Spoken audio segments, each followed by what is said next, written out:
Hello बच्चों, welcome to doubt नट पर आप सभी का बहुत बहुत स्वागत है। आई होप आप सभी अपने घरों पर एकदम स्वस्थ हैं, मस्त हैं। तो आ जाइए जी, आ जाइए। हेलो, गुड इवनिंग बेटा, गुड इवनिंग। कैसे हो Nazir Ali? Hello K, hello Lavkush, hello बेटा Sujal, hello Sachin ji, hello Abhay, Princy, Naveen, Naren, Dikshi, Arpi, Baghel, Sejal, Yadav ji, Rizak Ahmed, Shivangi, Ankit, Sachin, Sakshi, Mohammad Naved, good evening, कैसे हो? Hari Kishan, hello ji, hello, good evening बेटा, गुड इवनिंग, जीते रहो। Abhay, Rani, Avani, Pushpa, Nobita, good evening, Ankit, Sumit, Ajay, Leena, रिया, नेहा, मनीत, रिया जी, अमन, संदीप, गुड इवनिंग। कैसे हो? कैसे हैं आप सब? आई होप आप सभी अपने घरों पर एकदम स्वस्थ हैं, मस्त हैं और बढ़िया से अपने एग्जाम की तैयारी कर रहे हैं। ओके, तो यार आपको बढ़िया से पिछला लेक्चर समझ में आ गया था बेटा, जिसमें हमने क्या देखा था कि आपेक्षिक परमाणु द्रव्यमान क्या होता है, और फिर हमने देखा था कि एक तत्व का परमाणु भार फिर किस तरीके से हम वहां पर निकाल सकते हैं। गुड इवनिंग, कैसे हो आप सभी? हेलो जी, हेलो सब बच्चे। लैपटॉप में नहीं चल रही है बेटा, लैपटॉप में नहीं चल रही है। बाकी सारी अंकित, विश्वकर्मा जी बेटा क्यों लाल हो रहे हो? थैंक यू बेटा, थैंक यू।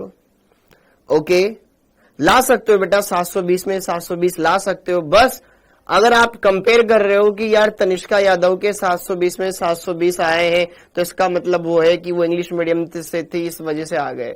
बेटा वो क्लास 9th से ही ना वो क्या कर रही थी, उसकी प्रिपरेशन कर रही थी। उसके माता पिता ने उसको क्लास 9th से ही ना बेटा बढ़िया जगह पर भेज दिया था। मतलब उसको वो टीचर्स पढ़ा रहे थे जिनको पता था कि नीट की प्रिपरेशन कैसे करवानी है। ओके, अगर आपको भी ये पहले पता होता 9th क्लास से ही कि मेरे को नीट की प्रिपरेशन करनी तो कैसे करनी होती, तो सब कुछ हो जाता। ठीक है, तो आप भी लेकर आ सकते हो। बस जो जितना पहले पढ़ता है उसको उतना पहले रिजल्ट मिलता है। गुड इवनिंग जी, गुड इवनिंग, कैसे हो? हेलो आहान जी, आहान, बिल्कुल बेटा, मैं बिल्कुल। यार ये लंबा हाई मत लिखा करो। ये जिसने भी ये हाई लिखा है ना लंबा उसका अपना कमेंट डिलीट करवाई तू। तो देख सबके नाम गायब हो गए, यहाँ पर सबके नाम गायब हो चुके। बेटा ऐसा कमेंट मत करा करो कि यार बहुत लंबा हाई लिख देते हो तुम। कितनी बार मना किया है? ठीक है, तुम्हारे सबके नाम गायब हो गए, किसी का भी नाम यहाँ पे नहीं दिखाई दे रहा है। ओके, अब चलो बात करते हैं यहाँ पर आज के लेक्चर में हम क्या पढ़ने वाले हैं। आज हम बात करेंगे यहाँ पर लेक्चर नंबर 4 के बारे में। गुड इवनिंग, आज हम बात करेंगे, हाँ अब आ गए नाम। आज हम बात करेंगे लेक्चर नंबर 4 के बारे में। तो अभी तक हमने क्या देख लिया? अभी तक हमने यहाँ पर ये परिचय देख लिया है। ओके, डाल्टन का परमाणु सिद्धांत, परमाणु भार, अणुभार देखेंगे, फिर मोल अवधारणा पे आएंगे, फिर बाकी हम बढ़िया से आज बहुत सारे क्वेश्चन हम लगाने वाले हैं। गुड इवनिंग, बिल्कुल पॉसिबल होगा बेटा, 720 में 720 ला सकते हो। यार अगर आप नीट 2023 का पेपर देखो ना, तो केमिस्ट्री में आप आराम से 50 जो क्वेश्चन आए थे, जिसमें से आपको 45 करने थे, कोई 45 आप लगा सकते थे। ठीक है, 5 क्वेश्चन आप छोड़ो, बाकी सारी चीजें आप लगा सकते थे। ओके, तो अब बात करें यहां पर आज के लेक्चर में हम क्या करेंगे। परमाणु भार, अणुभार, औसत अणुभार, परमाणु भार कैसे निकालते हैं, ग्राम परमाणु भार और ग्राम अणुभार क्या होता है, फिर मोल अवधारणा, इन चीजों पर हम यहाँ पर चर्चा करेंगे। तो आज का लेक्चर भी हमारा बहुत अच्छा रहने वाला है, बहुत बढ़िया रहने वाला है और एक बेसिक लेक्चर होने वाला है। ठीक है, आज का लेक्चर भी बेसिक होने वाला है। क्यों? क्योंकि आज भी हम थोड़ी परमाणु भार, अणुभार, इनके बारे में बात करेंगे, बाकी चीजों को देखेंगे। ठीक है, तो चले आगे बढ़े। उससे पहले एक बार मैं पुराना रिवाइज करवा देता हूं। मैंने आपको पिछले लेक्चर में पढ़ाया था बेटा आपेक्षिक। सबसे पहले रिवीजन कर लेते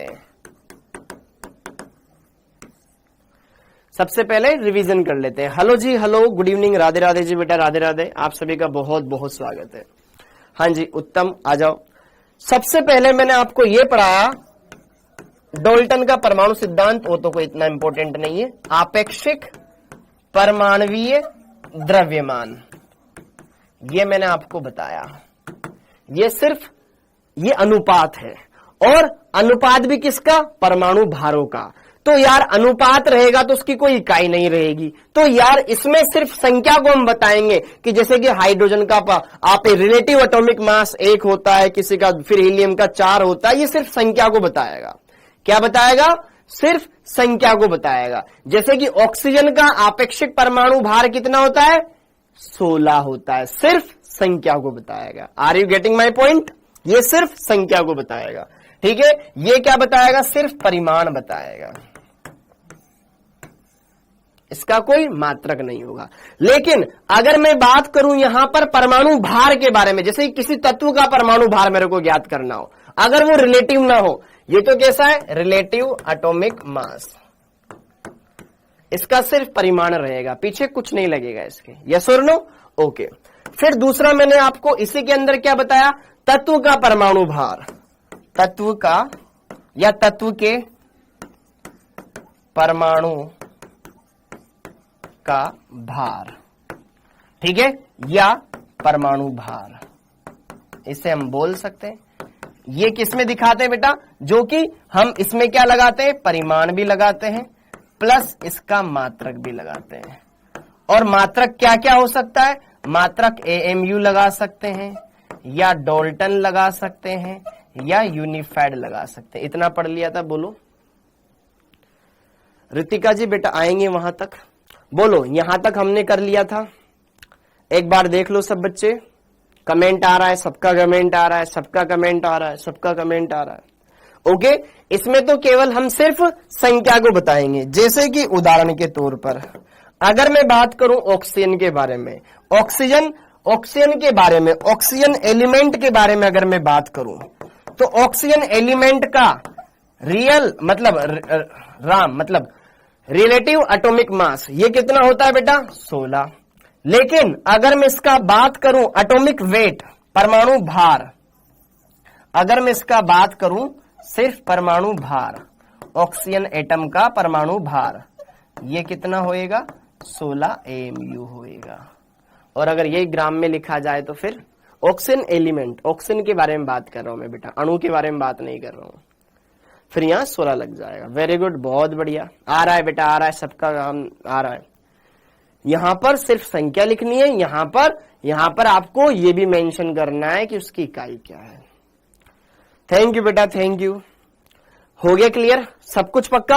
अब मैंने आपको कुछ क्वेश्चन दिए थे, उसमें से एक बच्ची ने मेरे को क्वेश्चन भेजा, नाम तो मेरे दिमाग से निकल गया। ये क्वेश्चन आप करके बताओ। हाँ जी बताओ, कितने बच्चों ने ज्वाइन किया है बेटा? लगभग 4,000 प्लस, 4,500 प्लस बच्चे हो चुके हैं। हाँ जी बताओ, ये क्वेश्चन करके बताओ बेटा, ये क्वेश्चन करके बताओ जो मैंने आपको पढ़ाया है उस पर आधारित है। क्वेश्चन क्या है? किस तापमान पर फारेनहाइट पैमाने का पाठ्यांक सेल्सियस का दुगना हो जाएगा? क्वेश्चन क्या था बेटा?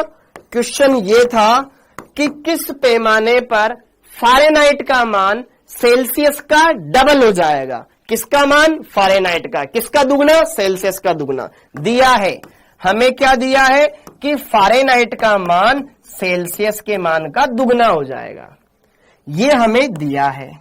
तो हम रिश्ता क्या जानते हैं? चूंकि हम जानते हैं डिग्री सेल्सियस बराबर होता है 5/9 डिग्री फारेनहाइट माइनस 32। हाँ या ना? बहुत बढ़िया, आ गया था तो बहुत सिंपल है। क्या करना है? डिग्री फारेनहाइट 2 डिग्री सेल्सियस के बराबर है, ठीक है। तो कैलकुलेशन में आप ये डिग्री विग्री हटा करके सिर्फ C और F लिख सकते हो, ठीक है। तो यहां पे जरा देखो, ये डिग्री सेल्सियस बराबर 5/9, फारेनहाइट किसके बराबर है? इतने डिग्री सेल्सियस के बराबर है। 2 लिख दो यहां पे, 2 डिग्री सेल्सियस माइनस 32। अब ये मैं डिग्री हटा रहा हूं, कोई फर्क नहीं पड़ेगा उससे कैलकुलेशन पर। C को 9 से गुणा कर दिया 9C, 5 को 2 से गुणा कर दिया 2C से कितना हो गया 10C, माइनस 5 को 32 से गुणा कर दिया 160, 10 इधर आएगा 9, 10 बड़ी संख्या है, माइनस का C बच जाएगा बराबर ये माइनस का 160, माइनस से माइनस छमछम, C बराबर 160। मतलब जब टेम्परेचर कितना हो जाएगा? प्लस का 160 हो जाएगा, उस पर फारेनहाइट सेल्सियस का दुगना हो जाएगा। वेरी गुड, हाँ जी वेरी गुड, बहुत बढ़िया। हाँ ये इधर आ जाएगा ना फिर डिग्री सेल्सियस 160 डिग्री, 160 डिग्री पर दोनों की दोनों वैल्यू बराबर आ जाएगी। ठीक है, हाँ 160 डिग्री पर दोनों बराबर आ जाएंगे। बिल्कुल बेटा दिविक, बेटा बेसिक चीजें चल रही है अभी थोड़ी थोड़ी। यार देखो आपको क्या दिया था कि फ़ारेनहाइट डिग्री सेल्सियस का दुगना किस तापमान पर होगा, वो वैल्यू निकालो। तो मैंने क्या करा, हम ये जानते हैं, तो मैंने डिग्री फ़ारेनहाइट की जगह क्या लिख दिया, 2C लिख दिया, यहां पे 2C लिख दिया। देखो बस 9 को इधर गुणा कर दिया तो 9 हो गया, 5 को अंदर गुणा कर दिया, 5 दूनी 10, C से कोई मतलब है ही नहीं, 10C हो गया। ये 2C था, जब 5 से गुणा हुआ तो 10C हो गया। माइनस 32 को 5 से गुणा कर दिया 160 हो गया। ये माइनस से माइनस छमछम, इसका मान ये आ गया। Okay very good. अगला question, how to possible 180 out of 180। बेटा पढ़ना पड़ेगा, उसके लिए पढ़ना पड़ेगा तब आएगा। अब इस क्वेश्चन को ट्राई करो रसगुल्लो। आधुनिक परमाणु भार पैमाना किस पर आधारित है? आधुनिक कार्बन 12 पर आधारित है। बोलो, आधुनिक कार्बन 12 पर आधारित है। क्या बोल रहा है यार भाई? ठीक है, ये ऑक्सीजन का 16 कैसे आया भाई, ये स्पेक्ट्रोस्कोपी से बताते हैं, बस अपने को यहां पे अपने लेवल तक का पढ़ना है। अगला, ऑक्सीजन का ग्राम परमाणुवीय द्रव्यमान कितना है? ग्राम परमाणुवीय द्रव्यमान कितना है? विक्रम सर कब आएंगे? विक्रम सर कब आएंगे? बेटा आ जाएंगे, टेंशन मत ले, वो भी आएंगे। ओके, हाँ बिल्कुल आएंगे बेटा। ऑक्सीजन का ग्राम परमाणुवीय भार अभी हमने नहीं पढ़ा है, अभी हमने नहीं पढ़ा है, लेकिन मैं आपको बता दूं, जैसे कि मान लो कोई तत्व है बेटा, जैसे कि मान लो ऑक्सीजन परमाणु है, ऑक्सीजन, अगर मैं बात करूं ऑक्सीजन तत्व है, ठीक है, उदाहरण के तौर पर ऑक्सीजन तत्व है। अगर ऑक्सीजन के एक परमाणु का भार पूछा जाता, ऑक्सीजन के एक परमाणु का भार, वो तो हम एएमयू में लिखते हैं। ऑक्सीजन के एक परमाणु का भार कितना होता है? कितना होता है? 16 एएमयू होता है। लेकिन वहीं एक मोल के लिए बात कर ली जाए, तो जब एक मोल के लिए बात करी जाती तो उसको ग्राम में दर्शाते हैं, वही 16 एमयू की जगह 16 ग्राम हो जाता है। तो यही होता है ग्राम परमाणु के लिए परमाणु भार। समझ में आया बेटा? बस ग्राम लगा दो, एमयू हटा के ग्राम लगा दो, ग्राम में कन्वर्ट हो जाएगा। ठीक है, एमयू हटा करके ग्राम लगा दो, ग्राम परमाणु भार बदल जाएगा। ठीक है, तो यहां पे आ जाएगा 2। क्या बोलती है पब्लिक? समझ में आया? ठीक है, समझ में आया बेटा? नोट्स बेटा डल जाएंगे, आज डल जाएंगे, नोट्स आज डल जाएंगे, मैंने भेज दिए वो वाले एनसीईआरटी संपूर्ण वाले, वो डल जाएंगे। अगला क्वेश्चन, SO2 का आणविक भार होगा परमाणु भार का योग। हाँ जी, अगला क्वेश्चन, SO2 का आणविक भार होगा, SO2 का आणविक भार होगा। बेटा मेरे टेलीग्राम चैनल कल रख करके क्या करेगा, परमाणु भार क्या होता है? बेटा आपको पिछली क्लासेस देखनी चाहिए, जो पूछ रहा है परमाणु भार क्या होता है, पिछली 3 क्लास देख लो, अच्छे से हो जाएगा। SO2 का आणविक भार क्या होगा? SO2 का आणविक भार क्या होगा? क्या पूछ रहा है मैं? SO2 का आणविक भार। क्या हमसे 1 मोल SO2 का भार पूछा है? बोलो बच्चों, क्या हमसे 1 मोल SO2 का भार पूछा है? नहीं पूछा है, हमें सिर्फ इस SO2 का भार पूछा है। तो इसमें क्या है? सल्फर है और ऑक्सीजन है, उनके परमाणु भारों को जोड़ लो। तो क्या आएगा? सल्फर का परमाणु भार प्लस कितने ऑक्सीजन है? 2 गुणा ऑक्सीजन का परमाणु भार। इतना कर दो, ठीक है। तो सल्फर का कितना होता है परमाणु भार? एक सल्फर का परमाणु भार कितना होता है? 32 AMU। यस और नो? 2 ऑक्सीजन। एक ऑक्सीजन का कितना होता है बेटा? 16 AMU। 16 दूनी 32 और 32 64। तो वही बात SO2 एक अणु है, तो SO2 अगर जैसे कि देखो ध्यान से, SO2 को यौगिक बोल सकता हूं मैं, SO2 मेरे पास एक यौगिक है। अगर इसके एक अणु की मैं बात करूंगा तो एक अणु के लिए क्या आएगा, 64 AMU लिखा जाएगा। एक मोल के लिए क्या लिखा जाएगा, 64 ग्राम लिखा जाएगा। बोलो बच्चा, किसी को कोई तकलीफ, कोई कष्ट, कोई पीड़ा हो तो बता सकते हो। हाँ, AMU में होगा बेटा। बोलो, हमसे क्या पूछा हुआ है, एक अणु का SO2 का आणविक भार, molecular weight, molecular weight, molecular weight. आणविक भार को इंग्लिश में क्या बोलते हैं बेटा, मोलिक्यूलर वेट।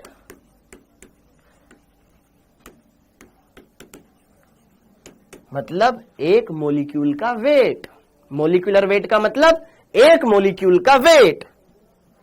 बोलो ना बच्चों, मोलिक्यूलर वेट का मतलब एक मोलिक्यूल का वेट। अब एक मोलिक्यूल में क्या है, एक सल्फर है और 2 ऑक्सीजन है, एक सल्फर है और 2 ऑक्सीजन है, तो यहां पर कितना आएगा, सिंपल सा 64 आ जाएगा। सल्फर का एक परमाणु का 32 AMU, 2 ऑक्सीजन गुणा 16 कर दिया, खटाखट खटाखट खटाखट। अगर मेरे से ये पूछता, एक मोलिक्यूल का पूछा इसलिए 64, एक मोल का पूछता तो 64 ग्राम आता। बोलो बच्चे, सर कशिश समझ में आ गया। अगला क्लोरीन के बारे में। क्लोरीन का वास्तविक अणुभार क्या होता है, इसको अपन होल्ड पे रखेंगे, अभी आगे करेंगे थोड़ी देर बाद। हाँ जी, तो ठीक है, समझ में आ गया। इसको अपन होल्ड पे करेंगे, फिर बाद में करेंगे, ठीक है। वास्तविक कैसे निकालते हैं ये भी मैं तुम्हें बताऊंगा। मुस्कान जादौन क्यों परेशान हो रहे हो बेटा, ठीक है, ओके, हाय जी, हाय, हेलो हेलो हेलो, ठीक है बेटा, कोई दिक्कत नहीं है। अगला, अब यहां पर हमारे पास इस क्वेश्चन को समझो, सब बच्चे ध्यान से इस क्वेश्चन को समझेंगे। प्रकृति में पाए जाने वाला क्लोरीन, जिसमें प्रतिशतता क्लोरीन 35 की कितनी, 75% है, जिसका परमाणु द्रव्यमान 35 AMU है, तथा 25% क्लोरीन 37 है, जिसका परमाणु द्रव्यमान 37 AMU है। क्लोरीन का औसत परमाणु भार निकालो। कैसे निकालते हैं, यश कुमार क्या हो गया बेटा, कैसे लाल पीला हो रहा है। इन क्वेश्चंस को आओ पहले हम समझ लेते हैं। Good evening, good evening, good evening. अब देखो ध्यान से, मैंने आपको रिलेटिव एटॉमिक मास सिखाया, पर आपेक्षिक परमाणु भार निकालना सिखाया, परमाणु भार सिखाया। अब सीखेंगे औसत परमाणु भार कैसे निकालते हैं। क्या मैं बोल रहा हूं, अब हम ये सीखेंगे औसत परमाणु भार कैसे निकालते हैं। तो हेडिंग डाल लीजिएगा बेटा, औसत परमाणु भार, औसत परमाणु भार या औसत परमाणु द्रव्यमान कैसे निकालते हैं। हाँ जी, ओके, वेरी गुड, बहुत बढ़िया। जिन्हें आता है बेटा बहुत बढ़िया, जिन्हें नहीं आता है उनके लिए मैं हूं। जिन्हें आता है बहुत बढ़िया, जिन्हें नहीं आता है, रोहित जादव में देखता हूं बेटा, सबके कमेंट्स देखता हूं। हाँ जी, अरे कुशाल कोई बात नहीं बेटा, उसको कैसे न कैसे पता चल गया होगा, ठीक है। उसने मेरे को इंस्टाग्राम पर सेंड कर दिया था बेटा, इंस्टाग्राम पर उसने सेंड किया था कैसे, ठीक है। औसत परमाणु भार, अगर हम बात करें औसत परमाणु भार कैसे निकालते हैं, तो यार जो तत्व है, कई बार तत्व ऐसा होता है जो अनेक समस्थानिकों के रूप में पाया जाता है। अब जैसे कि हाइड्रोजन, हाइड्रोजन के 3 समस्थानिक होते हैं, 1H1, 1H2, 1H3, हर एक का परमाणु भार अलग है। तो हाइड्रोजन का औसत परमाणु भार क्या होगा, वो कैसे निकालेंगे, तो देखो उसका एक सूत्र है, औसत परमाणु भार या औसत परमाणु द्रव्यमान ज्ञात करने का सिंपल सूत्र है बेटा। क्या सूत्र है, बटे में लिखो 100, ओके।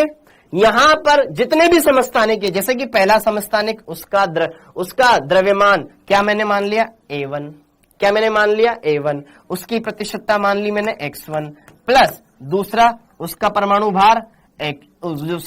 भार A2, उसकी प्रतिशतता X2, अगला A3, उसका X3, plus dot dot dot dot dot dot, इन सबको जोड़ लो, बटे में 100 लगा दो। देखो सब बताऊंगा अभी, धीरे धीरे सब आएगा आपको। घबराना नहीं, तुम्हारे साथ मैं खड़ा हूं। घबराना नहीं, तुम्हारे साथ मैं खड़ा हूं। जहां पर A1 क्या है? परमाणु द्रव्यमान। परमाणु द्रव्यमान।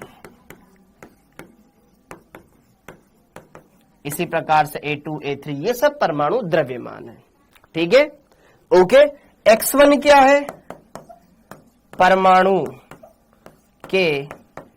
की प्रकृति में प्रतिशत मात्रा। प्रकृति में प्रतिशत मात्रा। बस ये सूत्र लगाना है, काम हो जाएगा। लैपटॉप में क्लास नहीं चलेगी, ओनली मोबाइल में और टैबलेट में चलेगी। ओके, कुशाल परेशान न हो। अनुराग वर्मन क्या हो गया भाई, क्यों लाल पीला हो रहा है? हाँ जी, तो ये सूत्र होता है। इससे आप क्या निकाल सकते हो? इससे क्या आप निकाल सकते हो? एवरेज एटॉमिक मास निकाल सकते हो। एवरेज एटॉमिक मास निकाल सकते हो। ठीक है, ये फॉर्मूला होता है। आओ एक बार ये फॉर्मूला आप नोट करो और अभी मैं यहां पर आपको बताऊंगा। ठीक है, कैसे अपन उस क्वेश्चन को लगा सकते हैं। अरे यार सर सूत्र कहां से आया? यार देखो ध्यान से, आपको क्या निकालना है? जैसे कि हाइड्रोजन है, उसके औसत कैसे निकालते हैं? अनुकूल बटा कुल।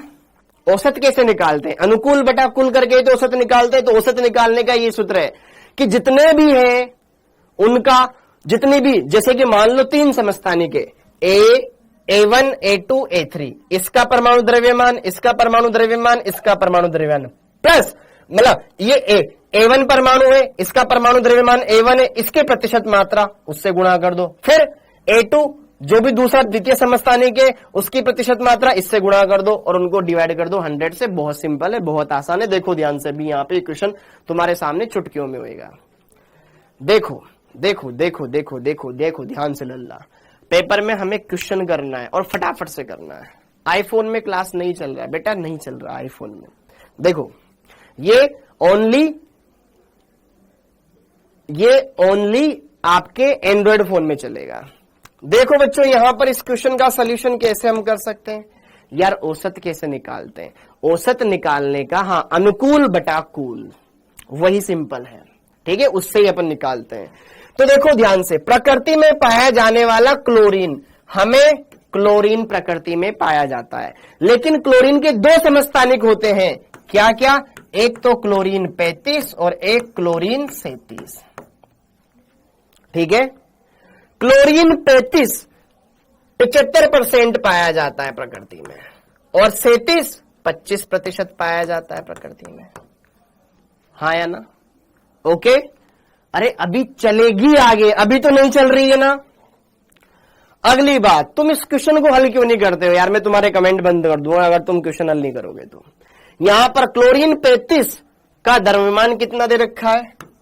35 AMU। 37 वाले का परमाणु द्रव्यमान कितना दे रखा है? 37 AMU। हमें क्या पूछा गया है? औसत परमाणु भार। क्लोरीन का औसत परमाणु भार कैसे निकालेंगे? तो क्या हमें 2 अलग अलग समस्थानिक दे रखे हैं? हाँ। क्या इनके परमाणु भार दे रखे हैं? हाँ। क्या उनकी प्रतिशतता दे रखी है? हाँ। तो क्या निकालना है? औसत। कैसे निकालते हैं? औसत परमाणु भार। किसका? क्लोरीन का। औसत परमाणु भार कैसे निकालेंगे? कैसे निकालेंगे कि तत्व का परमाणु भार गुणा उसकी प्रतिशतता, तत्व का परमाणु भार गुणा उसकी प्रतिशतता बटा 100, तत्व का परमाणु भार 35 गुणा इसकी प्रतिशतता 75 प्लस तत्व का परमाणु भार 37 गुणा इसकी प्रतिशतता 25 बटे में 100, बटे में 100। और जो क्लोरीन का परमाणु भार हम लिखते हैं ना, याद करो, वो औसत ही लिखते हैं। ये सोल्व करने पर आता है बेटा 35.5 AMU, जो हमने याद किया था। याद करो, ऑप्शन नंबर 1। अब तो समझ में आया कैसे निकाला था हमने ये औसत? इस तरीके से निकाला था रसगुल्ले। ठीक है बेटा, मैं न तो देखो यहाँ पे मेरे बस तुम्हारे सामने कमेंट आ रहे हैं, मेरे सामने कमेंट आ रहे हैं, कोई बहुत लंबे लंबे कमेंट करता है तो तुम्हारे नाम गायब हो चुके हैं। आगे बढ़ते हैं। वो हो गया क्वेश्चन, सिंपल सा था अच्छे से। अब ऐसा एक और क्वेश्चन करते हैं, बढ़िया वाला, ये वाला। ऐसा एक और क्वेश्चन हम लगाते हैं, ऐसा एक और क्वेश्चन हम लगाते हैं। ध्यान से देखिएगा रसगुल्लो, आपको यहां पे सिर्फ क्वेश्चन का सॉल्यूशन लिखना है, क्वेश्चन छापने मत बैठ जाना। आप क्वेश्चन छापने मत बैठ जाना, उसका सॉल्यूशन करना कि सर मैं पहले क्वेश्चन उतारूंगा फिर लिखूंगा। ठीक है, अभी आप इसको रफ में सोल्व करें, फिर बाद में अच्छे से नोट करना। देखो ध्यान से, प्रदूषित वायु का मोलर संगठन दिया हुआ है। अच्छा, क्या दिया हुआ है? हमें गैस दे रखी है, गैस है, गैस, हवा में गैस है। उस गैस में ऑक्सीजन की इतनी प्रतिशतता दे रखी है, नाइट्रोजन की इतनी प्रतिशतता दे रखी है, कार्बन डाइऑक्साइड की इतनी प्रतिशतता दे रखी है, सल्फर डाइऑक्साइड की इतनी प्रतिशतता दे रखी है। यहां क्या दे रखा है? इनके परमाणु भार 2 के गायब कर रखे हैं। ओके, तो आपको क्या पूछा गया है? दी गई प्रदूषित वायु का औसत अणुभार क्या होगा? निकाल सकते हैं, ट्राई करो एक बार। ट्राई करोगे? कर सकते हो बेटा, कर सकते हो इसको ट्राई। देखो बहुत सिंपल है सर। आपको अरे कोई बात नहीं बेटा, इंस्टाग्राम पर सेंड कर सकते हो, कामेश जांगिड़ मेरी आईडी है, वहां पे सेंड कर सकते हो। मैंने देख लिया था उसका क्वेश्चन, इसलिए मैंने उसको क्लास में लेकर आ गया ताकि बच्चा परेशान हो, और कुछ नहीं। हाँ जी, जरा देखो ध्यान से, कार्बन डाइऑक्साइड, कार्बन डाइऑक्साइड क्या होता है? CO2 होता है। अब CO2 का तो अणुभार लिखेंगे ना यहां पर, ये तो परमाणु भार है। CO2 में कार्बन का कितना होता है? कार्बन का इधर रखा 12, कितना होता है? 12। ठीक है, ऑक्सीजन कितने? 2। एक ऑक्सीजन का कितना होता है? 16। पता है ना, इनको जोड़ोगे कितना आ जाएगा? 44। और सल्फर डाइऑक्साइड क्या होता है? सल्फर डाइऑक्साइड SO2 होता है। सल्फर का कितना? 32, हमें भी पता है। कितने ऑक्सीजन है? प्लस ऑक्सीजन कितने? 2। 2 गुणा 16, 16 दूनी 32, 32 64। तो हमें क्या निकालनी? वायु की प्रतिशत मात्रा, वायु का औसत परमाणु भार निकालना है। तो वही क्या निकालना? एवरेज। अतः वायु का या फिर गैस का, गैस क्या? वायु, वायु का औसत अणुभार कैसे निकालेंगे बेटा? बटे में लगाएंगे 100, क्योंकि मान लिया हमने 100%। अब देखो ध्यान से, 16 गुणा 16, ये गैस का द्रव्यमान और इसकी प्रतिशतता को गुणा करेंगे। ये गैस, इसका द्रव्यमान, इसकी प्रतिशतता, ये गैस, इसका द्रव्यमान, इसकी प्रतिशतता, ये गैस, इसका द्रव्यमान, इसकी प्रतिशतता। समझ में आया? तो देखो ध्यान से, 16 16, 16 गुणा 16 प्लस 14 गुणा 80, बोलो बच्चों, प्लस 44 गुणा 3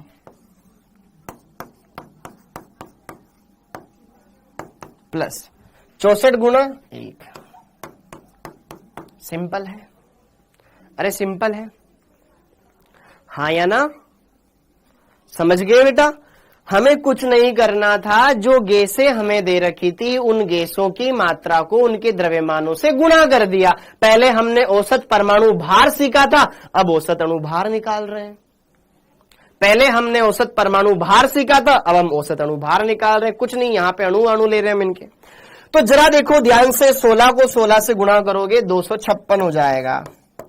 फिर यहां पर ये हो जाएगा 14 इंटू 8 कितना होता है? 14 इंटू 8, जहां तक 14 इंटू 8 कितना होता है? 112। हाँ, 14 112, ये हो जाएगा 1120। फिर ये 48 ये हो जाएगा 12, हाथ से लगे 1, 132 प्लस 64, बटे में 100 आ जाएगा, बटे में 100 आ जाएगा, बटे में 100 आ जाएगा। क्लियर है? ये आ रहा है बेटा 1572 बटे 100। इसको हल करोगे आ जाएगा 15 पॉइंट, अरे यार 15.5 7 2, ये आ गया। वेरी गुड, हो गया। देखो कितना डरावना क्वेश्चन लग रहा था, लेकिन हमने उसको चुटकियों में कर दिया, क्योंकि हमें पता है कॉन्सेप्ट क्या है। बस अनुकूल बटा कुल। ओके बेटा, हाँ या ना? क्योंकि क्वेश्चन में सर सभी का परसेंटेज कैसे पता चलेगा? वो सीखेंगे ना लल्ला, सीखेंगे। क्यों परेशान हो रहा है? सीखेंगे अपन, सीखेंगे। क्यों परेशान हो रहा है? सीखेंगे, ठीक है, अच्छे से कर सकते हैं। अब ये हो गया, तो अब यहां पर ये वास्तविक भार बाद में देखेंगे, पहले ये चीजें क्लियर हो गई बेटा। तो हमने इस सूत्र के बिहाफ पर 2 क्वेश्चन भी लगा लिए, क्वेश्चन भी समझ लिया, अच्छे से लगा लिए, ठीक है। यहां पर सारी चीजें क्लियर कर ली। अणुभार पूछा है बेटा, ठीक है। यहां पर वो सबका मोल दे रखा था। अरे ये मोलर संगठन दे रखा है, तो मोलर संगठन में यहां पर पीछे एमयू नहीं लगेगा, लगता तो इनके ग्राम लगता पीछे, ठीक है। अब जरा देखो ध्यान से यहां पर आगे, अब जरा देखो ध्यान से यहां पर आगे। हाँ जी, हाँ। अब अगली बात, अब एक बार थोड़ा सा कूल रहेंगे। जैद बेटा बार बार कमेंट मत कर, जैद बार बार कमेंट मत करो भाइयों, बार बार कमेंट मत करो, अच्छे से सारी चीजें क्लियर करो, बढ़िया से यहां पर आपको देखने को मिलेगा। अब अगली बात यार, हमने परमाणु के लिए क्या क्या चीजें देख ली, सारी चीजें हमने देख ली। हमने परमाणु के लिए औसत परमाणु अपेक्षित परमाणु भार निकालना सीख लिया, हमने परमाणु भार निकालना सीख लिया। ओके, वो 1 मोल के लिए ग्राम परमाणु भार क्या होता है उस पर भी हम आएंगे, पहले 1 मोल की परिभाषा सीखेंगे, ठीक है। और अणुभार निकालना भी हमने सीख लिया, और औसत अणुभार भी निकालना हमने सीख लिया। क्या इतनी बातें क्लियर है? इतनी बातें क्लियर है। अच्छा चलो देखो ध्यान से, कुछ क्वेश्चन मैं आपको और करवाता हूं, ठीक है। निम्न यौगिकों के, निम्न यौगिकों का आणविक भार होगा, निम्न यौगिकों का आणविक भार होगा H2O, B CO2,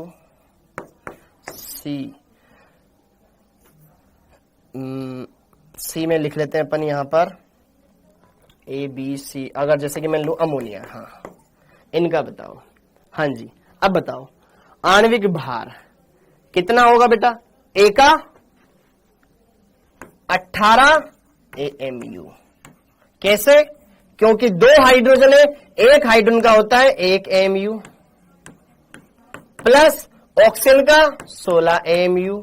total calculate करके कितना आएगा? 18 AMU। ये आणविक भार है, 1 मोलिक्यूल का भार, ठीक है। हाँ जी, CO2 का, कार्बन का होता है 12 AMU, प्लस 2 ऑक्सीजन है, 1 ऑक्सीजन का होता है 16 AMU। 1 मोलिक्यूल में 1 कार्बन है ना, और 2 हाइड्रोजन, 2 ऑक्सीजन है, तो इनको जोड़ लेंगे 32, और ये हो जाएगा 44 AMU। ये 1 मोलिक्यूल का आया है, ठीक है। अमोनिया के लिए, अगर हम अमोनिया के लिए बात करें, अरे आणविक भार, मोलिक्यूलर वेट, 1 मोलिक्यूल का वेट, मोलिक्यूलर वेट, ठीक है बेटा। अमोनिया, नाइट्रोजन का कितना होता है? 14 AMU, 3 हाइड्रोजन है, 1 का कितना होता है? 1 AMU, तो 1 को 3 से गुणा करेंगे, 3 और 14 17 AMU। इसलिए मैंने करवाया ताकि तुम्हारे छोटे छोटे डाउट क्लियर होते जाएं। आया समझ में? तो हमने ये चीजें भी देख ली। ओके, अरे बोलो यार, अच्छे से कर सकते हो, हर एक चीज को बढ़िया से परख सकते हो। अरे AMU क्यों लगा रहा हूं? AMU में इसलिए लगा रहा हूं ना, क्योंकि मैं 1 मोलिक्यूल के लिए निकाल रहा हूं बेटा, 1 मोलिक्यूल के लिए निकाल रहा हूं ना मैं। मोलिक्यूलर वेट क्या होता है? 1 मोलिक्यूल का वेट। 1 मोलिक्यूल के लिए तो हम क्या लगाते हैं? इकाई। पहले क्या लगाते हैं? जैसे कि तत्व के लिए, एक तत्व के 1 परमाणु के लिए हम AMU लगाते थे, उसी लिए यौगिक के 1 अणु के लिए हम AMU लगाएंगे। धीरे धीरे अच्छे सारी चीजें क्लियर होती जाएगी, बढ़िया से यहां पर पढ़ते जाओ। अरे यार, अब बोल रहा है एक यूनिफाइड, AMU लगाओ या यूनिफाइड लगाओ, बात एक ही है। AMU लगाओ या यूनिफाइड लगाओ, बात एक ही है। AMU लगाओ या यूनिफाइड लगाओ, बात एक ही है। एएमयू लगाओ या यूनिफाइड लगाओ, बात एक ही है, इसके लिए घबराने की जरूरत नहीं है। अब अगली बात, ये चीजें क्लियर हो गई भाइयों, ये चीजें ठीक है, हाँ जी, ओके। मोलर मास ग्राम में आता है, ठीक है। अब इतनी बातें क्लियर होगी, पहले उसके लिए मेरे को क्या करना पड़ेगा, मोल निकालना पड़ेगा, ठीक है। पहले मोल पढ़ लेते हैं, फिर उसके बाद हम ग्राम अणुभार, ग्राम परमाणु भार भी पढ़ेंगे। अब बच्चों हेडिंग डाल लेते हैं हम मोल, जिसका आप कर रहे थे बेसब्री से इंतजार, पेश आपके सामने मोल कुमार, मोल अवधारणा, मोल कॉन्सेप्ट, मोल कॉन्सेप्ट, हाँ जी, मोल अवधारणा। तो मोल अवधारणा क्या है? जिस तरीके से हम ये जानते हैं कि 1 दर्जन में 12 होते हैं, 1 सैकड़े में 100 होते हैं, उसी तरीके से 1 मोल में भी कुछ संख्या होती है। अरे जेद, बार बार कमेंट मत कर भाई, जेद अगर तेरे को चाहता है कि तू इस बेच में बैठा रहे तो उसके लिए तेरे को ना अनुशासन में रहना पड़ेगा। अनुशासनहीनता किसी की भी बर्दाश्त नहीं की जाएगी। मैं फिर बोल रहा हूं, अगर आप बार बार एक ही एक कमेंट करे जाओगे तो आप सूद दिए जाओगे। समझ में आ गया? क्लियर है? तो ये जो जेद है ना बेटा, अगर तेरा बार बार दोबारा से ऐसा रिपीट कमेंट आया बिना कोई हाय हाय हाय हाय लिखा हुआ तो बेटा फिर बर्दाश्त नहीं होएगा, ठीक है। तो तेरा मैं स्टूडेंट आईडी याद करके मैं भेज दूंगा ऊपर, और फिर तुम ना बाहर कर दिए जाओगे। अगली बार तेरा कमेंट आया तो तेरी स्टूडेंट आईडी मेरे को पता है, वो हमारे पास आ जाती है, सेव रहती है। तो तेरी स्टूडेंट आईडी से तेरा कोर्स हटा देंगे फिर हम। सीधी बात, नो बकवास। इसलिए पढ़ाई करो, क्योंकि तुम्हारे फिर नाम हट जाते हैं तो फिर आपको कोई दिक्कत यहां पर होगी, तो उसके जिम्मेदार खुद रहोगे। अब आते हैं यहां पर मोल अवधारणा। तो मोल अवधारणा यार, अगर हम बात करें मोल अवधारणा, मोल एक बहुत ही छोटी संख्या को रिप्रेजेंट करता है। भाई 1 किलो हमें दिख सकता है, 1 मोल बहुत छोटी संख्या है। पदार्थों के छोटे छोटे सूक्ष्मतम पदार्थों की गणना करने के लिए हम इसका इस्तेमाल करते हैं। ये मोल क्या बताता है बेटा? मोल कहीं ना कहीं पदार्थ की मात्रा को बताता है, पदार्थ की मात्रा को बताता है, ठीक है। और यह क्या करता है? मोल पदार्थ का भार कितना है और उस पदार्थ में कणों की संख्या कितनी है, उनके बीच में रिश्ता बताता है। पदार्थ में कणों की संख्या के बीच में, पदार्थ में कणों की संख्या के बीच में रिश्ता बताता है। जैसे 1 दर्जन में कितना होता है, जैसे हमें पता है ना, अगर हम बात करें मैं 1 दर्जन में कितना होता है? 12। अब 1 दर्जन आप कुछ भी लो, 1 दर्जन केले ले लो तो कितने केले? 12 केले, हाँ या ना। 1 दर्जन आम ले लो तो कितने आम? 12 आम, हाँ या ना। तो 1 दर्जन का संबंध सिर्फ 12 से है, 1 दर्जन का संबंध सिर्फ 12 से है। अब वो 12 आम भी हो सकते हैं, 12 पेंसिल भी हो सकती है, 12 सेब भी हो सकते हैं, 12 अंगूर भी हो सकते हैं, 12 बुक भी हो सकती है, कुछ भी हो सकती है। माना सोहन को उसकी मम्मी ने बोला कि मार्केट से जा 48 केले लेकर आ जा, 48 केले लेकर आ जा। तो 48 केले का मतलब वो कितने दर्जन केले लेकर आया?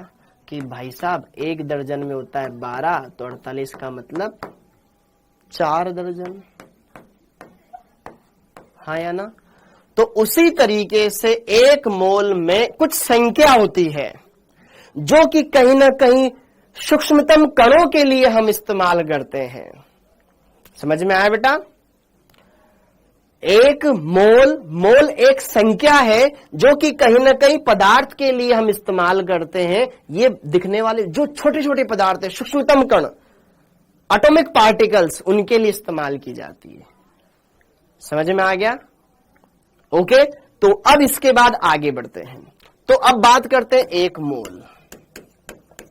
अब 1 मोल में कितने कण होते हैं? कोई भी कण, इलेक्ट्रॉन, प्रोटॉन, न्यूट्रॉन, परमाणु, अणु, आयन, जो भी तुम्हारे मुंह में आता है वो। 1 मोल में कितने? 1 मोल की परिभाषा क्या होती है? तो 1 मोल में उतने ही कण होते हैं, उतने ही कण मतलब पार्टिकल होते हैं जितने की कार्बन 12 के 12 ग्राम में उपस्थित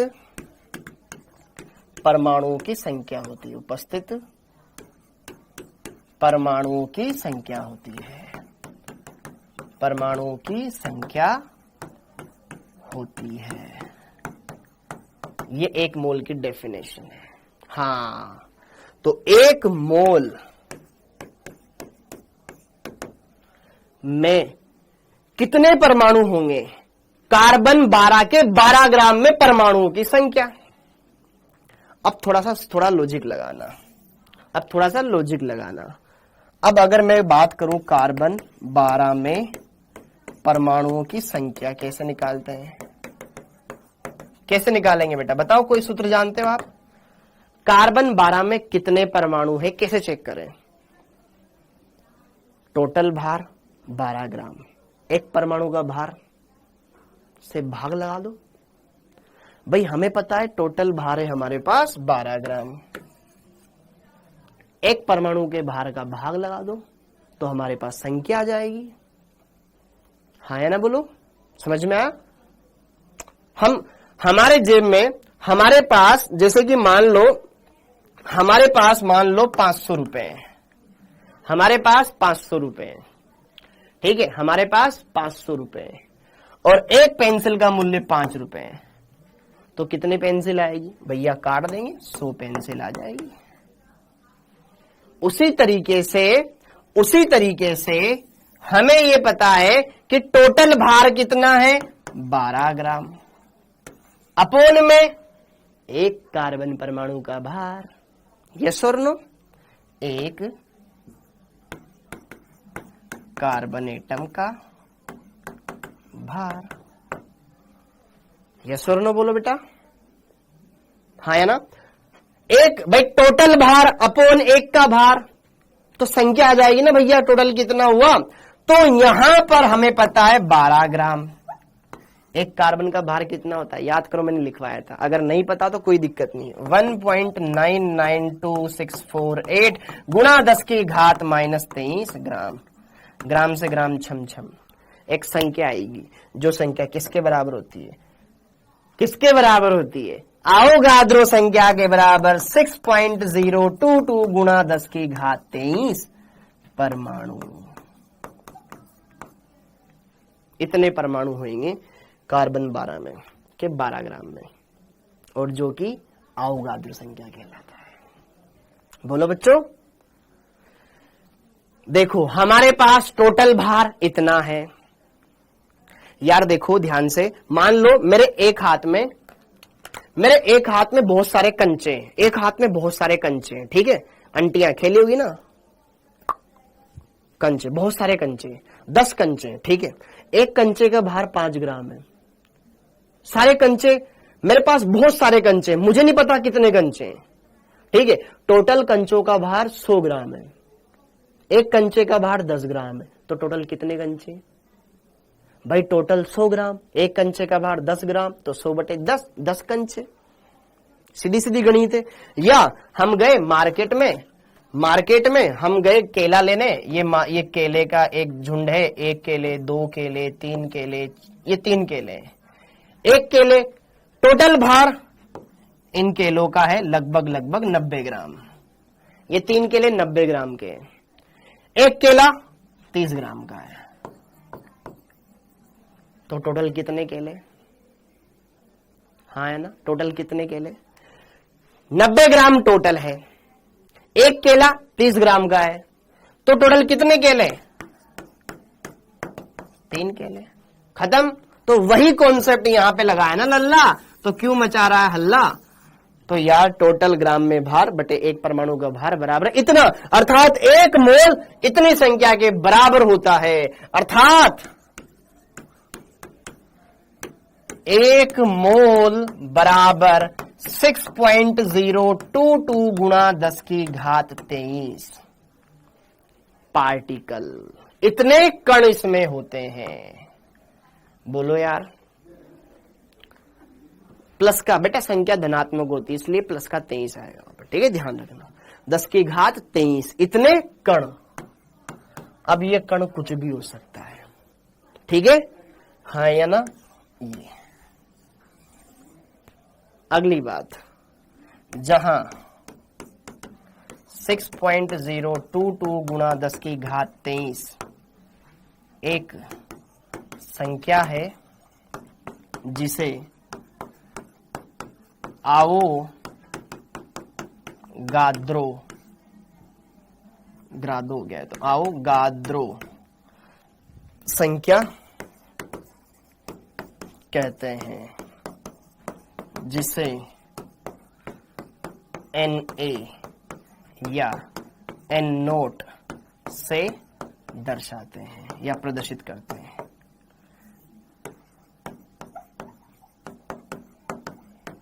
प्रदर्शित करते हैं। समझे कि नहीं समझे बेटा?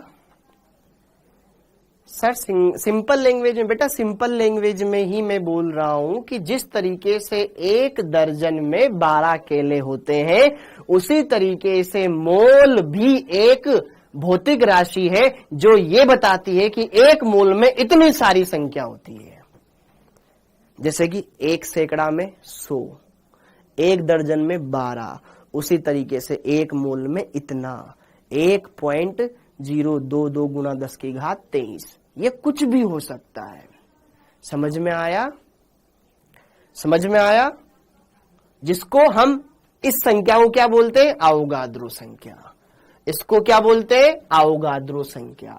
इसको क्या बोलते हैं? आवोगाद्रो संख्या। और आवोगाद्रो एक वैज्ञानिक का नाम है जिसे हम Na या N नोट से दर्शाते, कैपिटल N और पैरों में कैपिटल A।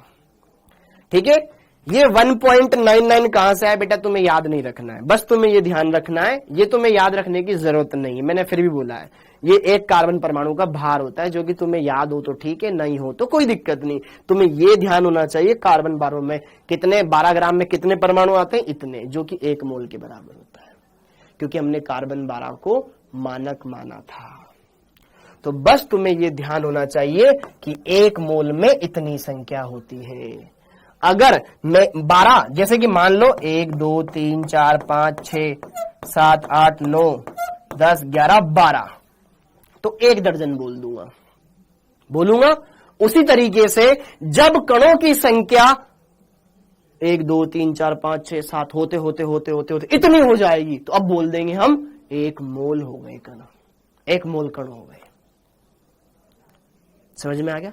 जब इतने सारे कण हो जाएंगे तो अब बोलेंगे अरे इतने सारे कणों की संख्या, इतनी बड़ी संख्या को सीधे बोलेंगे अरे ये तो 1 मोल है।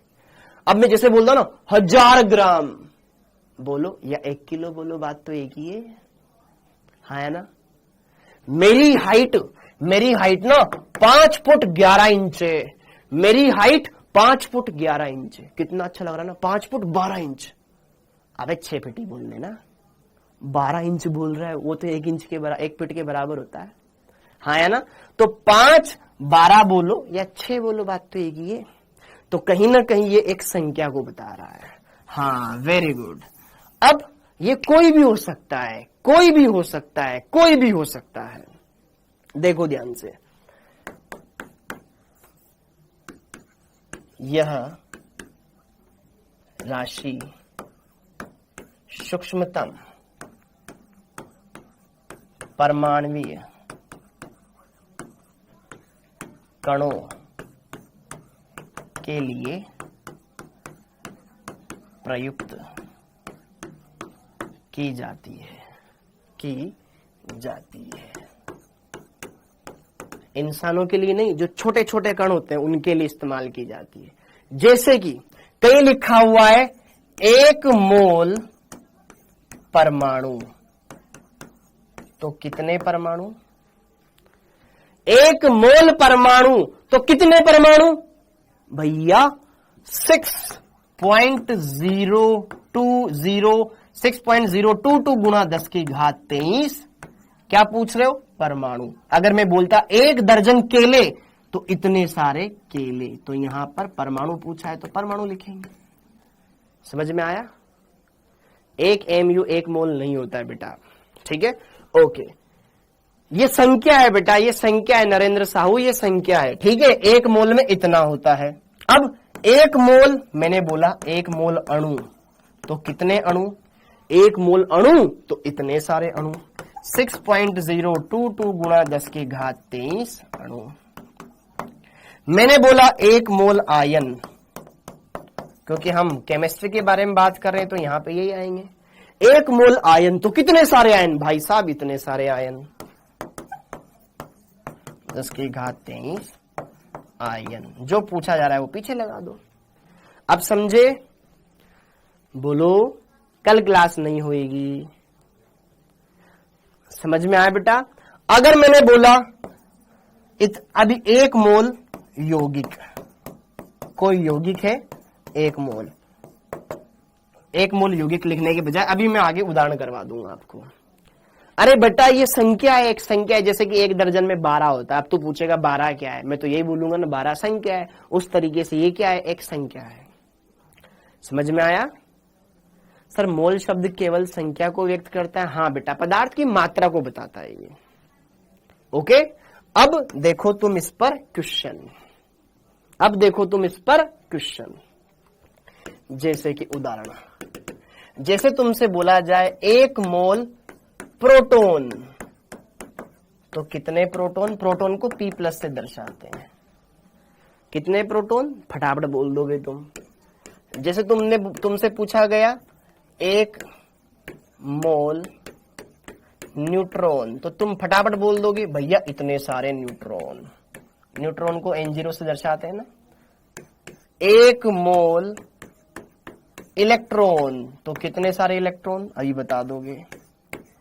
1 मोल ऑक्सीजन परमाणु तो कितने सारे ऑक्सीजन के परमाणु, अभी बता दोगे तुम। 1 मोल Na+ आयन तो कितने सारे आयन, अभी बताओगे तुम तुरंत। 1 मोल H2O अणु तो कितने सारे अणु, अभी तुरंत बता दोगे। 1 मोल NaCl तो कितने सारे NaCl, अभी बता दोगे। समझ में आ गया। इन सबका मतलब सिर्फ ये है यार, 1 दर्जन आम, 1 दर्जन केले, 1 दर्जन पेंसिल, 1 दर्जन बेल्ट, 1 दर्जन जूते, 1 दर्जन सैंडल, 1 दर्जन चप्पल। 12 ही तो होता है ना, बस पीछे चप्पल आ जाए, कभी आम आ जाए, कभी ये आ जाए, कभी वो आ जाएगा, बस ये तो फिक्स रहेगा ना। तो 1 मोल में कितने 6.022 गुणा 10 की घात 23 प्रोटॉन। अब तो आया रसगुल्लो, इतने ही 6.022 गुणा 10 की घात 23 न्यूट्रॉन, इतने सारे न्यूट्रॉन। बोलो यार, 6.022 गुणा 10 की घात 23 इतने ही इलेक्ट्रॉन्स। 1 मोल ऑक्सीजन परमाणु में कितने सारे ऑक्सीजन परमाणु, इतने सारे 6.022 गुणा 10 की घात 23 ऑक्सीजन एटम्स, ऑक्सीजन परमाणु। इतने सारे ऑक्सीजन परमाणु है भाई साहब, कितने सारे हैं।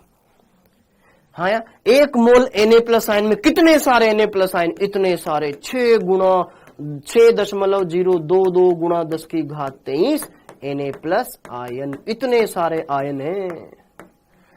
1 मोल में इतने सारे अणु हैं, H2O अणु, और इतने सारे ही NaCl है 1 मोल अगर बोल रहा है तो। अब तो समझ में आया होगा यार देवियों और सज्जनों, यार क्या करते हो तुम यार। NaCl अणु अब तो आया होगा, बस क्लियर है। ओके, समझ गए? अब तो समझ में आ गया होगा, हर एक बच्चे को आ गया होगा। 1 मोल में इतना होता है बस, 1 मोल में इतना होता है बस। 1 मोल रोहित तो इतने सारे रोहित, 1 मोल संजना तो इतनी सारी संजना, 1 मोल फुटबॉल तो इतनी सारी फुटबॉल, 1 मोल कामेश्वर तो इतने सारे कामेश्वर, 1 मोल पार्सर मिल जाए मेरे को तो बस काम हो जाए, है ना। 1 मोल पार्सर, इतने सारे पार्सर, फिर पूरी दुनिया में पार्सर ही पार्सर दिखेंगे। अपनी इंडिया की आबादी कितनी? लगभग 125 करोड़ या 150 करोड़, जिसमें से पार्सर तो वैसे ही बहुत ज्यादा हो जाएंगे। 10 की घात 23, 1 के पीछे 23 जीरो, तो इतने सारे पार्सर। सर पार्सर आप आओ ना, लो कहाँ रखोगे पार्सर को? पार्सर इतने सारे हो गए कि आपको धरती पर रहने की जगह ही नहीं मिली, इतने सारे पार्सर हो गए। समझ में आ गया? फिर तो जगह ही नहीं मिलेगी। फिर वो आता है ना थेनोस, चुटकी बजाते आधी दुनिया गायब, फिर ऐसा करना पड़ेगा। समझ में आया? सर मैं रूपा से बहुत प्यार करता हूं, मैं आसपास रूपा है, रूपाओ 1 मोल रूपा ले भैया, कर प्यार, है ना। कितनी सारी रूपा आएगी, ठीक है। हाँ जी, तो फिर रूपा ही रूपा रहेगी यहाँ पे। तो क्लियर हो गया? अब आगे ये सारी चीजें क्लियर हो गई। तो ये कहीं ना कहीं छोटे छोटे कणों के लिए इस्तेमाल किया जाता है, जो कि इनविजिबल होते, जिनको हम देख नहीं पाते। अगर मैं बात करूं 1 मोल कामेश, तो बेटा इतने कामेश हो जाएंगे जिनको आप धरती कम पड़ जाएगी। 10 की घात 23 इतनी जा रहा।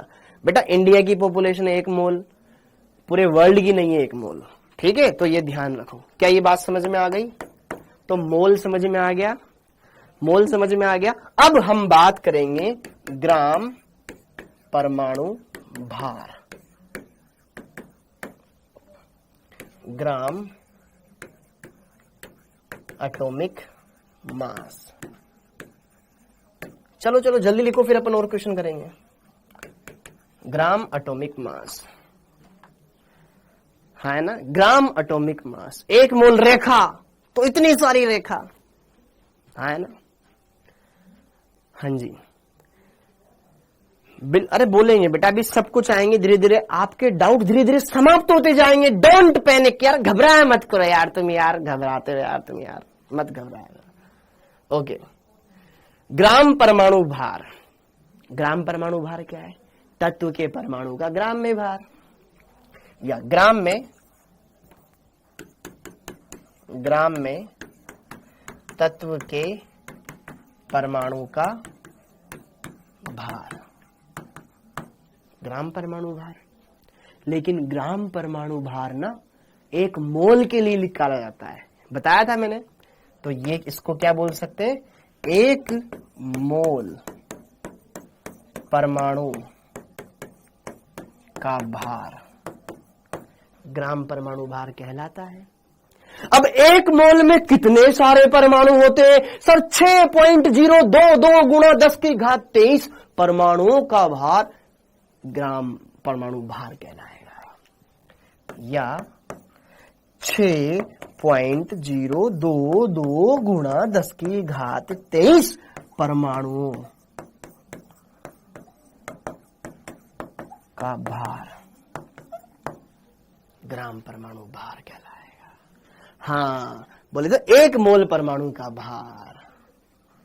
वेरी गुड ब्यूटी रॉय, ठीक है।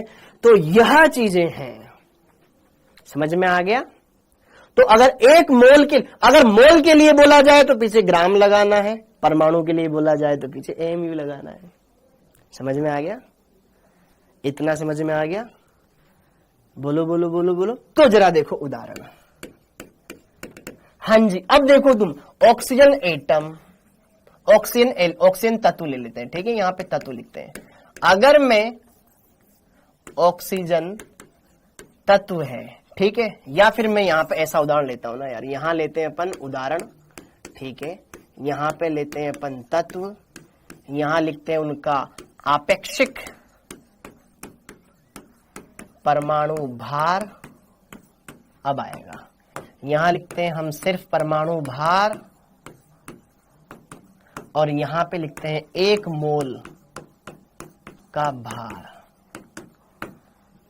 अब चमकेगा बेटा, अब धीरे धीरे चमकेगा। जैसे कि मान लो मैंने लिया पहला तत्व, लेट सपोज मैंने लिया कार्बन, दूसरा लिया मैंने ऑक्सीजन, नाइट्रोजन ले लिया, ठीक है, कुछ कुछ उदाहरण ले लेते हैं, जैसे कि ऑक्सीजन ले लिया, अगला मैंने ले लिया सोडियम ले लिया, अगला मैंने ले लिया मैग्नीशियम ले लिया। काफी है ये 5 उदाहरण। कार्बन का अपेक्षित भार बताओ कितना होगा, कार्बन का अपेक्षित परमाणु भार बताओ कितना होगा, कार्बन का अपेक्षित भार कितना होगा, सिर्फ और सिर्फ 12। लेकिन परमाणु भार पूछ लिया जाए, मतलब एक परमाणु का भार 12 AMU, एक परमाणु के लिए AMU लगा दो। एक मोल के लिए पूछा जाए तो ग्राम लगा दो। बोलो बेटा, सही है? 12 AMU लिखो या 12 यूनिफाइड लिखो, कोई फर्क नहीं पड़ता। बोलो। हाँ जी, नाइट्रोजन के लिए 14, ऑक्सीजन के लिए 16, सोडियम के लिए 23, मैग्नीशियम के लिए 24। वहीं यह चीज अगर परमाणु भार पूछी जाए तो पीछे AMU लगा देंगे। 14 की जगह 14 AMU या 14 यूनिफाइड लिख देंगे, 16 की जगह 16 AMU या 16 यूनिफाइड लिख देंगे, 23 की जगह 23 AMU या 23 यूनिफाइड लिख देंगे, 24 की जगह 24 AMU या यूनिफाइड लिख देंगे। बोलो। और यहां पर एक मोल के लिए बात की जाए तो पीछे ग्राम लगा देंगे ना भाई साहब, क्या दिक्कत है? सर परमाणु के लिए पूछा जाए तो AMU, मोल के लिए पूछा जाए तो ग्राम, बस खत्म। तो यहां पर 14 ग्राम, यहां पर 16 ग्राम। अरे यार मैं GM क्यों लिख रहा हूं? ये 12 ग्राम, 14 ग्राम, 16 ग्राम, 23 ग्राम और 24 ग्राम। बोलो बोलो जी बोलो। NCERT संपूर्ण आ जाएगी बेटे, मैंने बोल दिया है, अब बोल दिया तो करना पड़ेगा ना, ठीक है, हो जाएगा। समझे? तो तीनों पिक्चरें क्लियर हो गई बेटा, तो तीनों पिक्चरें क्लियर हो गई, तीनों पिक्चरें क्लियर हो गई। आपेक्षिक परमाणु भार, परमाणु भार, एक मोल का भार, इसी को बोलते हैं अपन मोलर द्रव्यमान। परमाणु के लिए ग्राम परमाणु भार। हाँ, डोल्टन भी लिख सकता है भाई AMU की जगह। बोलो, सब समझ आ रहा है? सब समझ आ रहा है? बढ़िया से ट्रैक पर चल रहे हो? बेटा G लिखते हैं, उसको G लिखते हैं, ठीक है, जैसे कि किलोग्राम KG, ग्राम का केवल G लिखा, किलो का K लिखा, ठीक है, वो KG होता है। अब आगे इतनी बातें हो गई, इतनी बातें क्लियर हो गई। तो ग्राम परमाणु भार हमने समझ लिया, ग्राम परमाणु भार हमने समझ लिया। क्या समझा हमने? इधर यहां पे जगह है तो यहां पे लिख लो।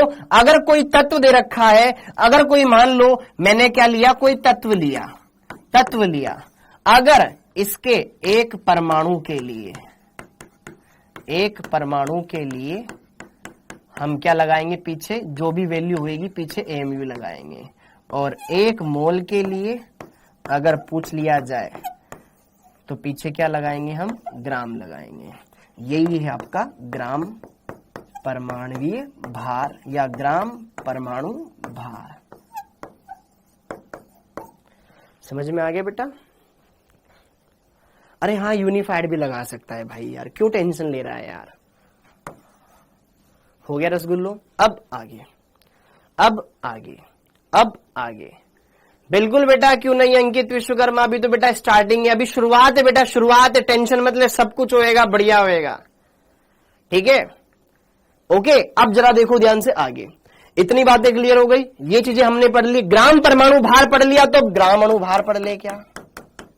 ग्राम अणु भार, ग्राम अणु भार, ग्राम अणु भार, ठीक है। इसी को या हम ग्राम अणु भार या फिर ये भी मोलर द्रव्यमान कहलाता है, मोलर द्रव्यमान, या फिर इसको बाद में लिख लेंगे, चलो ठीक है। एक मोल अणु का भार, या एक मोल में कितने अणु? 6.022 गुणा 10 की घात 23 अणुओं का भार, ये कहलाता है। बोलो। अब जैसे कि देखो उदाहरण, ऑक्सीजन H2O के एक अणु का भार कितना होगा और एक मोल का भार कितना होगा? बताओ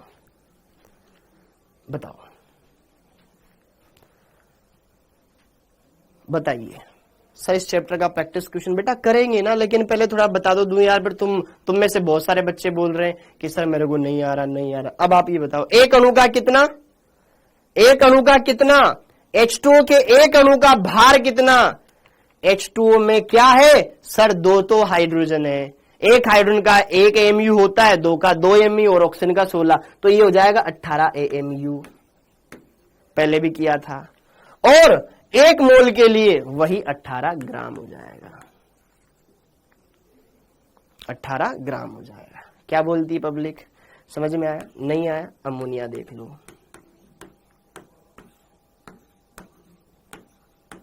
एक अणु के लिए AMU नाइट्रोजन का होता है 14 और 3 हो जाएगा 17 AMU। ये एक अणु का और एक मोल का पूछ लिया जाए तो 17 ग्राम। समझ में आया? नहीं बेटा नहीं। ठीक है, बोलो जी बोलो। क्लियर है? अच्छे से फील आ गई है? सारी चीजें क्लियर हो चुकी है? हम हर एक चीज को क्लियर कर पा रहे हैं क्या? बढ़िया से समझ पा रहे हैं क्या? हर एक छोटे छोटे कॉन्सेप्ट को पकड़ पा रहे हैं क्या? ओके, तो अब हम पढ़ेंगे मोल ज्ञात करने के सूत्र। समझ में आ गया? अरे यार 17, एक मोल के लिए 17 ग्राम लिखा है ना। ओके, अब यहां पर ठीक है 17 ग्राम। हाँ जी, अब आगे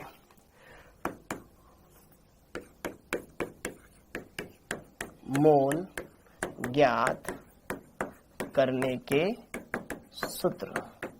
अब ये चीज पढ़ लो, हमें यहां से बहुत सारी चीज समझने को मिलेगी। देखो ध्यान से कुछ सूत्र यहां पे जरा देखो ध्यान से। हमें हर एक चीज को बढ़िया समझना है, हर एक चीज को क्लियर करना है अच्छे से। यहां पर आज का थोड़ा कम समझ में आ रहा है बेटा, धीरे धीरे आएगा, चिंता मत कर। ओके, प्रदीप आर्य बेटा, मैं कोटा में कहा रहता हूं? महावीर नगर 3rd की तरफ रहता हूं। ठीक है, हाँ जी। अब जरा देखो ध्यान से यहां पर इसके फॉर्मूले। तो पहला फॉर्मूला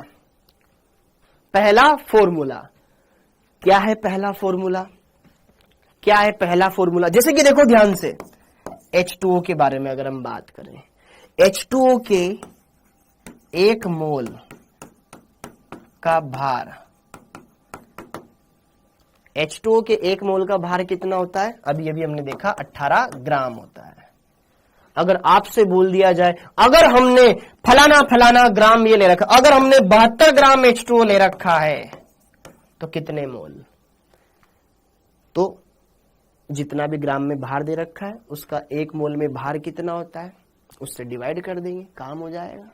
ग्राम में भार बटे ग्राम परमाणु भार। Very good. तो यार जरा देखो ध्यान से, अगर मैं बात करूं यहां पर, अगर मैं बात करूं मोल ज्ञात करना है, और मोल को हम किससे दर्शाते हैं? N से दर्शाते थे, शुरुआत में बताया था। क्या होता है? ग्राम में दिया गया भार, ग्राम में भार, हिंदी में लिख देता हूं, ग्राम में भार बटे में ग्राम परमाणु भार। किसके लिए? परमाणु के लिए। या ग्राम में भार बटे अणु के लिए ग्राम अणु भार, ये डिवाइड में आ जाएगा। तो ये पहला सूत्र हो गया हमारे पास। दूसरा सूत्र, अगर मेरे को संख्या दे रखी हो, मुझे पता है एक में इतने होते हैं तो उससे हम कर लेंगे, थोड़ा बड़ा भी लिख दूंगा। ठीक है। दूसरी, अगर संख्या दे रखी हो तो मोल ज्ञात करने का सूत्र एक मोल में कितनी होती है? एक मोल में होती है बेटा हमारे पास अवोगाद्रो संख्या 6.022 गुणा 10 की घात 23। ये एक मोल में जितनी भी दे रखी है उसमें भाग लगा देंगे। हाँ या ना बोलो। यहां पर कणों की संख्या जो भी दे रखी है बटे में अवोगाद्रो संख्या, या फिर इसको ऐसे लिख सकते हो आप, कणों की संख्या अवोगाद्रो संख्या को मैं क्या लिख दूं? सिर्फ Na लिख दूं। ये दूसरा फॉर्मूला आ गया। बोलो बेटा। हाँ है ना। अभी क्वेश्चन करेंगे, अभी हम क्वेश्चन करेंगे इसलिए बोल रहा हूं। अभी हम क्वेश्चन करेंगे, सारी चीजें क्लियर करेंगे, टेंशन मत लो, पहले इनको जान लो, ठीक है? क्योंकि यहां पर ये एक मोल में होती है, जितने भी दे रखे उसमें डिवाइड लगा देंगे इसका। ओके, अगला तीसरा, ये स्पेशल केस, ठीक है? स्पेशल केस, हाँ जी, किसी गैस के लिए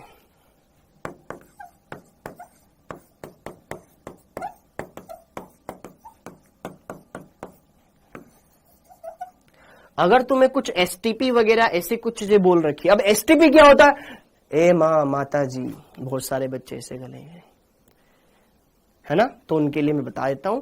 एसटीपी पर मोल ज्ञात करना हो तो मोल ज्ञात करने का सूत्र क्या होता है? एसटीपी पर जो दिया गया आयतन है, एसटीपी पर दिया गया आयतन, गैस का आयतन जो भी दे रखा है लीटर में बटे में 22.4, इसका भाग लगाते हैं। क्यों लगाते हैं? हर एक चीज आपको क्लियर करवाऊंगा, पहले आप इनको नोट कर लो। एक बार नोट कर लो, एक बार अच्छे से तसल्ली से नोट कर लो, हर एक चीजें होएगी, बढ़िया से होएगी। ये 22.4 कहां से आया, ये एसटीपी क्या होता है, एनटीपी क्या होता है, सब मैं समझाऊंगा। बस एक बार आप नोट कर लो। हे माँ माता जी, ये क्या हो गया, सब बताऊंगा, ठीक है? बेटा कल वाली क्लास ना रिवीजन के लिए, जो बच्चे लेट ज्वाइन हुए हैं अच्छे से, बेटा अभी मैं डाउट नट से पढ़ा रहा हूं, डाउट नट के ऑफिस में पढ़ा रहा हूं, गुड़गांव में ऑफिस है, ठीक है? हो गया। अब एक बार मैं तुम्हें यह सिखाना चाहूंगा, सर ये एसटीपी और एनटीपी क्या होता है? Na क्या है? अवोगाद्रो संख्या है। बीच में आयो ना तुम क्लास में, ठीक है? हो गया ये। अब चलो देखो, सार्थक अंक बेटा फिजिक्स में पढ़ाएंगे, अपने यहां पे काम नहीं आएंगे, फिजिक्स में काम आएंगे, फिजिक्स वाले से पढ़ाएंगे सार्थक अंक। हाँ जी, अब आगे बढ़े उससे पहले मैं एनटीपी और एसटीपी में फर्क बता देता हूं, वरना तुम पूछोगे। हाँ जी, एनटीपी क्या होता है? नॉर्मल टेम्परेचर प्रेशर, इसको बोलते हैं बेटा सामान्य ताप दाब। ये कुछ वैल्यूज है जो आपको ध्यान होनी चाहिए, क्योंकि फिजिकल केमिस्ट्री में कैलकुलेशन होती है, तो ये आपको पता होनी चाहिए। हाँ, वेरी गुड, बिल्कुल बेटा। एवं एसटीपी स्टैंडर्ड टेम्परेचर प्रेशर, ठीक है? मानक ताप दाब।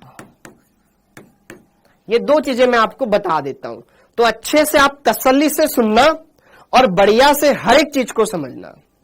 हाँ जी, तो अगर मैं बात करूं यहां पर एनटीपी के लिए, एनटीपी पर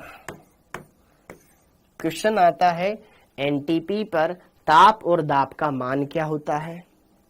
ठीक है, सारी चीजें अच्छे से क्लियर करनी है, हर एक बात को अच्छे से सारी चीज समझनी है, और क्या चीज हमको लेनी है वो भी मैं आपको बताऊंगा, ठीक है? हर एक चीज को क्लियर करना, एनटीपी और एसटीपी।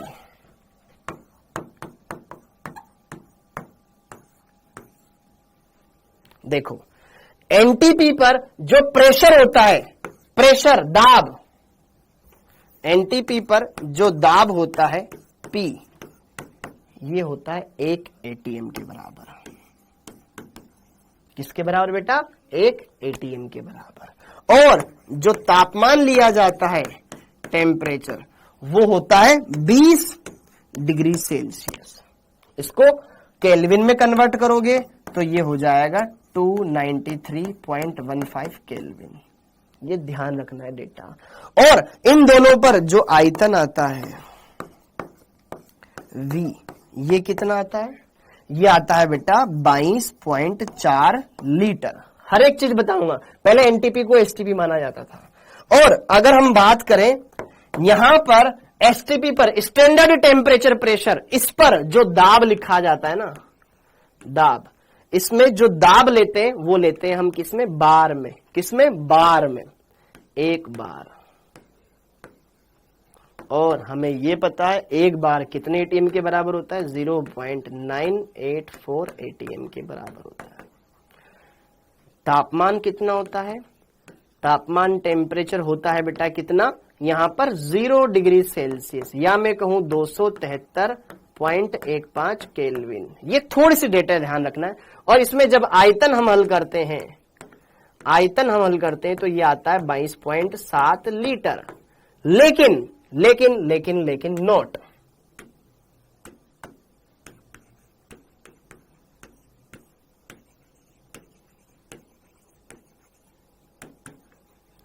कैलकुलेशन करते समय दोनों स्थितियों में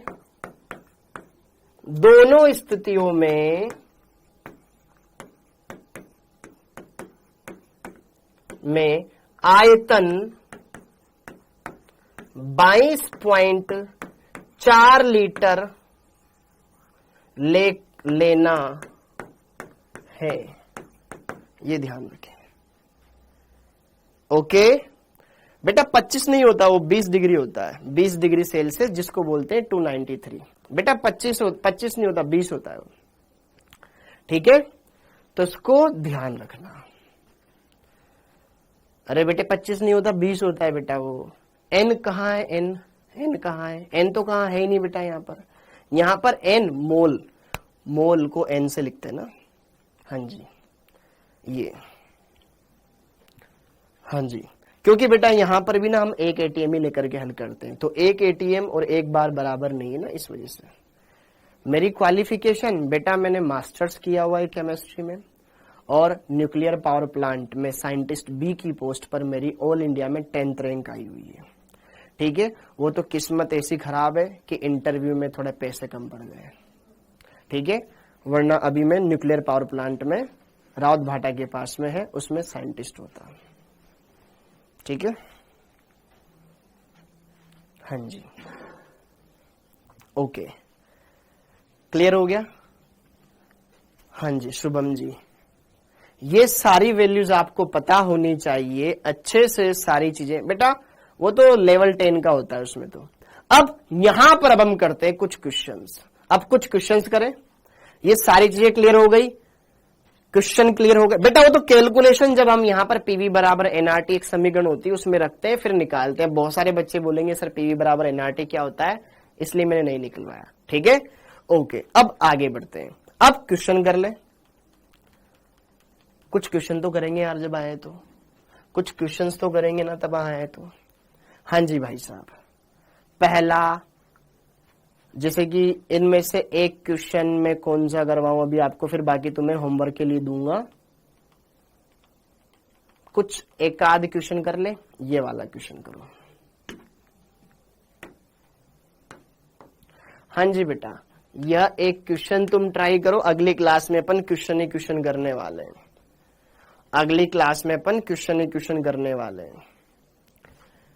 सर डाउट 0.11118 ग्राम। हाँ, बिल्कुल होता है ना बेटा, एक एमयू के तो बराबर होता है वो। ये क्वेश्चन करो बेटा, क्वेश्चन को ध्यान समझो, अच्छे से ट्राई करो और कोशिश करो कि क्या ये हम कर सकते हैं। देखो ध्यान से क्वेश्चन को बेटा, वो नॉर्मल टेम्परेचर होता है रूम का। ठीक है। नॉर्मल जो टेम्परेचर हम लेते हैं ना वो 25 डिग्री सेल्सियस लेते हैं, लेकिन जो डेटा में जो लिखा हुआ है ना वो होता है 20 डिग्री सेल्सियस। ठीक है, ओके। अब जरा देखो ध्यान से, क्वेश्चन को जरा गौर से समझना देवी और सज्जनों। मैं क्या बोल रहा हूं, ध्यान समझना क्वेश्चन को। क्वेश्चन क्या बोल रहा है, 4.4 ग्राम अज्ञात गैस दे रखी है, एसटीपी पर इसका आयतन दे रखा है इतना। ओके, तो वो गैस कौन सी हो सकती है, हमें बताना है वो गैस कौन सी है। कैसे करेंगे, क्या मुझे ग्राम में भार दे रखा है, हाँ गुरुजी, ग्राम में भार बटे अणु भार या परमाणु भार। अगर पता होता तो मैं मोल निकाल लेता, लेकिन मेरे को गैस का तो बारे में पता ही नहीं है। सही बात बोल रहा हूं, लेकिन क्या मुझे उस गैस का एसटीपी पर आयतन दे रखा है, हाँ,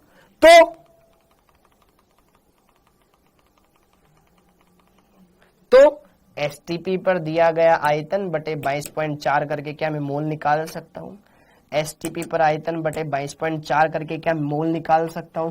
क्या ये जो मोल आएंगे वो चाहे इस सूत्र से निकालो, चाहे इस सूत्र से निकालो, चाहे इस सूत्र से निकालो, तीनों सूत्र है, तीनों बराबर है, कोई भी सूत्र लगाओ मोल निकाल सकते हो।